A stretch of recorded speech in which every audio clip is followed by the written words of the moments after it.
essa queda de braço aí entre o representante aí do X, o dono do X, o bilionário, né, Elon Musk, com essa guerra aqui com o Alexandre de Moraes, o STF, que de certa forma já recebeu apoio do STF. A gente tem informação também de como o governo brasileiro está se armando para discutir em cortes interamericanas, em cortes internacionais, essa questão do Brasil especificamente. Mas para começar aqui, eu chamo aqui Afonso Benites, que é editor executivo do SBT News, para atualizar a gente um pouco de como está hoje essa disputa, o que aconteceu, quais os últimos movimentos. Afonso, muito obrigado aqui pela presença com a gente, pela gentileza.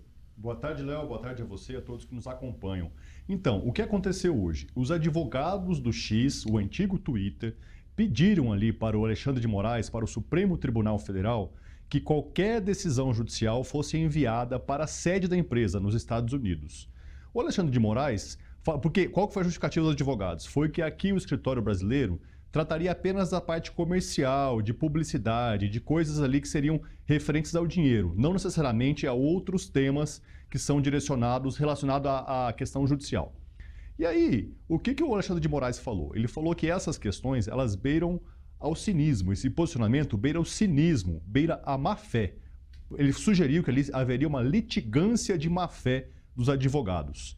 Portanto, ele negou o pedido dos defensores do Twitter no Brasil, do X, né, o antigo Twitter. Um dos trechos aqui, eu quero trazer um trecho aqui para você, os advogados falando assim, olha, as atividades aqui não tem nada a ver com isso que vocês estão nos questionando, estão nos pressionando, é uma referência ao Moraes. E aí o Alexandre de Moraes diz o seguinte: as atividades do X no Brasil, conforme descritas no contrato social, revelam sua inequívoca responsabilidade civil e penal em relação à rede social X. Ou seja, sim, eles são responsáveis por tudo que a rede X apresenta no Brasil. Muito bem. A gente tem aqui, Afonso, um trecho também, você falou, o presidente Lula hoje fez um discurso, né, claramente ali faz uma referência ao Musk. Eu vou pedir para o Tiago, que opera aqui os botões, para a gente mostrar aqui essa declaração do Lula. Vamos lá, Tiagão? Hoje nós temos gente que não acredita que o desmatamento, que as queimadas prejudicam o planeta Terra. E muita gente não leva a sério o que significa a manutenção das florestas para a manutenção da qualidade de vida nessa casa enorme que é o nosso planeta e que a gente não tem para onde fugir. Tem até bilionário tentando fazer foguete, tentando fazer viagem para ver se encontra algum espaço lá fora. Não tem. Ele vai ter que aprender a viver aqui. E ele vai ter que utilizar muito do dinheiro que ele tem para ajudar a preservar isso aqui, a melhorar a vida das pessoas. Importante aí, vendo essa declaração do Lula, mais uma vez, nesses últimos movimentos, é como se tivesse ali uma quase combinação ali em relação à defesa, né, do STF dentro do governo, né, na verdade. Porque Musk faz uma relação direta ali com Alexandre de Moraes, acaba citando também o Lula, dizendo que o Alexandre tem o Lula na coleira, enfim. Mas, de qualquer forma, o presidente Lula responde, né, ao Elon Musk, não citando diretamente, mas faz referência. O fato, pessoal, é que há uma grande encrenca para se resolver nesse campo da regulação das redes sociais. E aí, o que a gente apurou durante essas últimas horas? Ontem, o Jorge Messias, que é advogado-geral da União, disse que estava preparando um pacote para levar para a Corte Internacional, para a Corte Interamericana de Direitos Humanos. O que a gente apurou que vai ser esse pacote? Na verdade, é uma consulta que o governo brasileiro vai fazer à Corte para saber, segundo o governo brasileiro, se é possível ter uma separação entre o direito à opinião, né, o direito à informação, o direito a dar opinião e o direito a voto, né, e o direito a eleições livres. É isso que o Brasil vai provocar numa corte internacional. Para quê? Para que, no primeiro momento, tenha uma chancela internacional de que sim, é possível você, a depender de uma situação eleitoral, você ter restrições em relação às redes sociais, para aí sim trabalhar com regras internas. É isso que a gente apurou aqui nas últimas 24 horas, dado esse movimento do governo brasileiro. Esse movimento do governo brasileiro, ele vem sendo tratado em 4 ministérios, pelo menos. Além da AGU, tem Ministério da Justiça, tem também Ministério dos Direitos Humanos, enfim, tem um grupo ali de ministros que estão se dedicando a esse tema. Afonso, é uma questão delicada e, mais uma vez, é uma questão polarizada. Porque se a gente pensar, de certa forma, tem o STF, né, que para os bolsonaristas, ou por pelo menos parte da oposição, acaba sendo um órgão opositor em relação aos bolsonaristas e, de certa forma, esse movimento do governo, de ministros e do próprio presidente Lula diretamente, acaba criando vamos dizer assim, reações nas redes principalmente. Daqui a pouco eu vou apresentar para vocês, depois do comentário do Afonso, uma reportagem que a gente fez sobre o tamanho dessa repercussão em relação a esse embate entre Musk e Moraes. Mas, Afonso, voltando aqui a você e repetindo aqui a questão, até que ponto essa, vamos dizer assim, não é uma combinação efetiva, não é uma combinação clara, mas existe ali uma união, pelo menos de interesses em relação à regulação da rede, tanto do STF quanto do governo, até que ponto essa união, entre aspas, ela atrapalha, de certa forma, a estratégia tanto do STF quanto do governo? Faltou um ponto ali nessa união ali, né? Qual que acontece? Não adianta só STF e Executivo estarem ali à frente dessa proposta de regular as redes sociais. Precisa também do Legislativo. O Senado já aprovou em 2020 um projeto de lei para ter essa regulamentação. O projeto está há 4 anos parado na Câmara dos Deputados. Ele chegou a ter ali um princípio de votação, quase foi a plenário, quase teve uma votação no ano passado, mas por atuação das Big Techs, das grandes empresas de tecnologia, ele paralisou. E essa atuação das Big Techs também teve ali a influência, a interferência de vários deputados da direita e da extrema-direita. Por quê? Porque eles ficam nesse discurso ali, de que é liberdade de expressão, estão querendo nos calar. Então fica todo esse discurso que a gente já escuta aí há um bom tempo aqui no Brasil, Léo. E sim, essa polarização ela está prejudicando o debate. O Elon Musk vem com esses ataques ao Supremo Tribunal Federal direcionados ao Alexandre de Moraes. Ele fulanizou essa disputa ali com o Alexandre de Moraes, até chamou o Moraes para um debate, e acaba contaminando ainda mais essa discussão toda. Esse discurso do Elon Musk, ele vai muito na mesma corrente da ala bolsonarista, dos opositores do atual governo brasileiro. Muito bem, Afonso, eu vou pedir aqui para o Tiago apresentar aqui o SBT News para a gente mostrar aqui algumas das reportagens. Vamos lá, Tiago, mostrar aqui. Pronto, a gente tem aqui, ó, manchete do site. Essa principal notícia de hoje é: Moraes vê cinismo em alegação de advogados e nega pedido do X Brasil sobre ordens judiciais. A gente também, ao lado dessa reportagem, a gente tem o Poder Expresso, que você assiste nesse momento, tem a votação do Sérgio Moro, que daqui a pouco a gente vai tratar dela com mais detalhes, e tem essa reportagem aqui, que a gente aqui do SBT News fez, que diz o seguinte, ó: posts de Elon Musk contra Moraes já somam 314 milhões de visualizações. O embate entre o empresário e o ministro já apareceu em 1.500 sites em inglês e rendeu 4.400 reportagens, segundo os dados da consultoria Bytes. Esse relatório aqui, a gente aqui do SBT News, no meu caso, eu aqui e o Samir Melo, conseguimos esse relatório do site Bytes, que mostra essa energia, como a rede está energizada em relação a esse debate. Ou seja, Afonso, esse debate, que era um debate construído dentro de um ambiente doméstico, vamos dizer assim, ganha, né, um ator aí estrangeiro nesse episódio. O governo claramente, tanto o governo quanto o STF, sabe que para ter aí punições ou regramento em relação a essa legislação internacional vai ter dificuldade, os bolsonaristas, ou pelo menos a oposição, não necessariamente só os bolsonaristas, né? Porque aí também reduzir muito a oposição, mas a oposição claramente está se aproveitando desse debate aí para atacar o governo Lula, e é um elemento complicado, porque na verdade, eu falei isso logo hoje de manhã no Brasil Agora, o Elon Musk, ele é um bravateiro, é claro que ele é um bravateiro, a gente está falando de um bravateiro, mas é claro também, pessoal, que não é só bravata, o Musk também é um estrategista.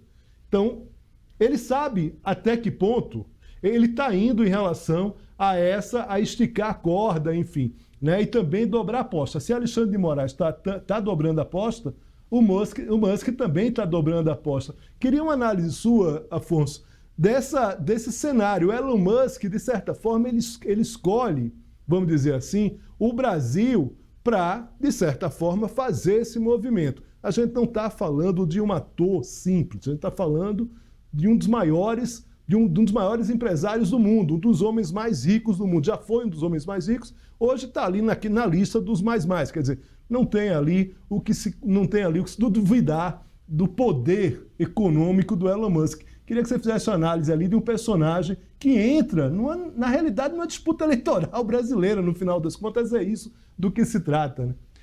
Aparentemente ele está tratando o Brasil ali como um laboratório, né? Isso aí pode ser uma estratégia dele, de como ele deve atuar junto a outros governos, a outros governos que ele apoie. Inclusive nos Estados Unidos ali, que a gente vê uma proximidade muito grande dele ali, do ex-presidente Donald Trump, que vai concorrer à eleição americana neste ano, né? Então, o Elon Musk, ele até falou no final de semana assim, que a ideologia estaria acima do dinheiro. Quando ele comprou o Twitter, aqui no Brasil, ele fez várias demissões. A gente publicou uma reportagem no domingo, no site do SBT News, neste plantão, mostrando um pouquinho disso. Havia cerca de 140 funcionários do Twitter no Brasil. Ele demitiu 100, acabou com vários setores ali de assessoria de comunicação, de curadoria. Logo após, a então CEO do Twitter no Brasil e na América Latina saiu do cargo e esse cargo não foi reposto. Então, assim, ele não demonstra interesse em manter a estrutura do Twitter, agora X, da maneira que era antes aqui no país.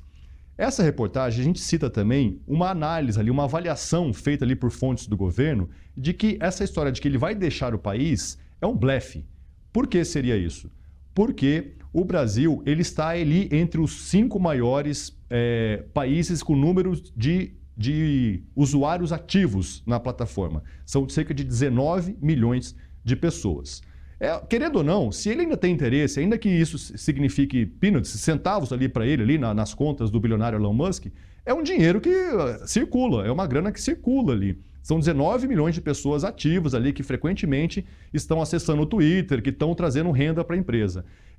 Por isso, essas fontes do governo tratavam como blefe a saída dele. Um ponto que me chama a atenção do Elon Musk, Léo, é que ele não tem só esse negócio. E no Brasil, o que mais ele tem? Ele tem negócio ali com a Starlink. A Starlink é aquela empresa de satélites que ela está instalando vários satélites, quer chegar até 12 mil, pelo menos 12 mil satélites na região norte do país, principalmente, que é um lugar que tem uma espécie de um buraco ali, que é pouco coberto, determinadas áreas, né, cidades menores, são pouco cobertas ali por satélites, por internet. O que vai acontecer se o Elon Musk comprar uma briga com o governo, comprar uma briga com o judiciário, não só com o Twitter, mas com relação à Starlink? Essa é uma dúvida que fica no ar ali. De repente, se chegasse uma decisão da Suprema Corte para retirar o Twitter, o X, do ar, será que a Starlink, que é uma provedora de internet ali na região, principalmente na região norte, será que ela tiraria também? Ou ela descumpriria essa decisão judicial? Eu acho que nesse momento a gente tem muito mais perguntas, tem muito mais questionamentos do que respostas, Léo. Tudo bem, eu vou pedir para o Tiago voltar aqui com a reportagem que a gente fez sobre essa energização, né? Essa energia concentrada nas redes sociais em relação a essa disputa do Moraes e do Elon Musk. Tiago, se você puder colocar aí, eu vou ler para essa, pode clicar aí no link da reportagem, e aí eu vou ler um pouco aqui, que na verdade é o seguinte, é um levantamento do Sistema Analítico Bytes, que é uma empresa que trabalha com grandes informações de dados E aí a gente pegou esse relatório da Bytes, que mostra o seguinte. O que é que mostra aqui, pessoal? Para vocês terem ideia de como esse embate, né, tá levantando aqui a audiência das redes. Dono do perfil do X, do antigo Twitter, mais seguido do mundo, Musk e seus posts direcionados ao ministro Alexandre de Moraes já alcançaram 314 milhões de visualizações entre os seus 180 milhões de seguidores. Segundo o estudo da plataforma do sistema analítico Bytes, o comportamento do bilionário sul-africano nas redes tem afetado o ecossistema da política nacional. Então, assim, a gente está falando de quê, pessoal? A gente está falando de um embate que, pelos dados aqui, já mostra, né, que a política nacional, o ecossistema da política nacional está sendo afetado. Apesar das 12 publicações mencionando Alexandre de Moraes, é o deputado Marcelo Van Hatten, que é o político mais citado por Musk em seus posts, sugerindo como o parlamentar deveria fazer para enfrentar a suposta censura do judiciário brasileiro. Como consequência das interações com o empresário, Hatten tem ganhado visibilidade e também seguidores. De sexta-feira, desde sexta-feira, dia 5, né? A gente está falando aí de 5 dias atrás, foram 24 mil novos seguidores em suas redes. Twitter, né, o X, Facebook e Instagram. Queria destacar aqui mais alguns números, Afonso, para que você comente aqui rapidamente. Além de Hatten, outros sites e perfis alinhados com o empresário estão crescendo a audiência em sites e redes sociais, na esteira do embate com Moraes. O PL, por exemplo, partido de Bolsonaro, fez 267 posts e alcançou 3,1 milhões de interações contra os 170 posts do PT e 260 mil interações. Ou seja, Afonso, nas redes sociais a oposição está dando de lavada em relação ao governo. E aí eu queria uma avaliação da tua parte em relação o que isso representa, de fato, o que está na reportagem aqui, né? Como esse sistema, como esse ecossistema nas redes, que a gente sabe que eleição hoje não tem mais comício, né? Eleição hoje é sem palanque, eleição também é na rede. Claro que tem o perfil do candidato, mas a gente sabe que nas redes é onde, de fato, tem essa energia toda para se ganhar a eleição. Como é que você está avaliando aí essa disputa e esses números que a gente mostra aqui nessa reportagem do SBT News? Léo, acho que esse é um movimento que já era esperado, né? 2018, eleição de 2018 já esteve aí para nos provar isso, né? Em 2018, a partir de então, o engajamento da direita e da extrema-direita nas redes sociais sempre foi muito grande. Lá mostrou que estava num crescimento ali vertiginoso. Vamos lembrar, Jair Bolsonaro era um candidato que tinha um minúsculo tempo de TV. E aí, o que aconteceu? Ele investiu nas redes sociais e aproveitou esse engajamento grande que ele tinha e conseguiu se eleger presidente. Foi só por isso? Não, não foi só por isso. Tem uma série de fatores aí que você, melhor do que eu, saberia explicar. Mas assim, vamos lá.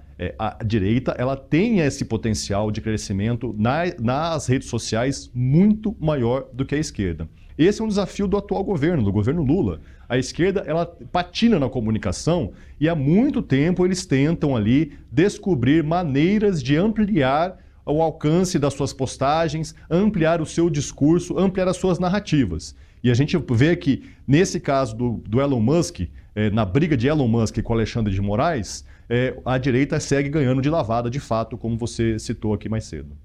Afonso Benites, agradeço muito aqui a participação do Afonso, as análises, as informações. Afonso, muito obrigado e até a próxima. Valeu, até mais.